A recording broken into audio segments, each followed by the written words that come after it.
Česká filmová a televizní akademie uvádí nominace na výroční ceny Český lev.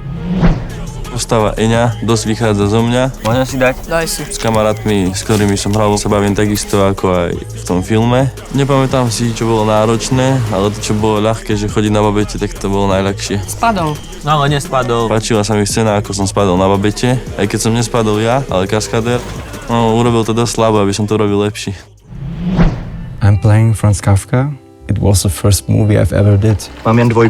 Máte zpátky? Learning Czech was quite a challenge for me. I had 5 months to learn Czech. Vy jste chtěl korunu, pane, ale já vám dal 2 korun. One sentence I have still in my head actually is like slovo má jedinečnou a nezaměnitelnou váhu. Slovo má jedinečnou a nezaměnitelnou váhu. Nejoblíbenější scéna je rvačka s Ivanem Trojanem. Jsme se na ní strašně dlouho připravovali, aby jsme ji nakonec udělali úplně jinak. Ještě to bolí. Ivan bohužel do dneška má nějaký následky. Já se mu omlouvám za přetržené vazy, vykloubenou ruku. Myslím, že namoženou kyčel. Promiň, Ivane. S těma rukama jsi mě nasral. Vlastně hrál jsem Davida.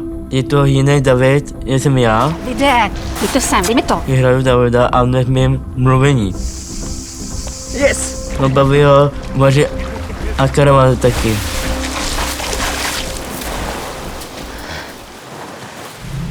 Myslím si, že táto postava je mnohovrstevnatá. Nie je to obraz typického predátora. Hraju si, jak vidíš. Je to, myslím si, že trošku hlbšia postava. Lebo jsme tady neměli takový hlas, jako máš ty. Tým, čo sme natáčali a vedomie toho, o čom je ten film, bol pre mňa z tej psychiky veľmi náročný. To bylo naposled. Český lev 14. března na ČT1.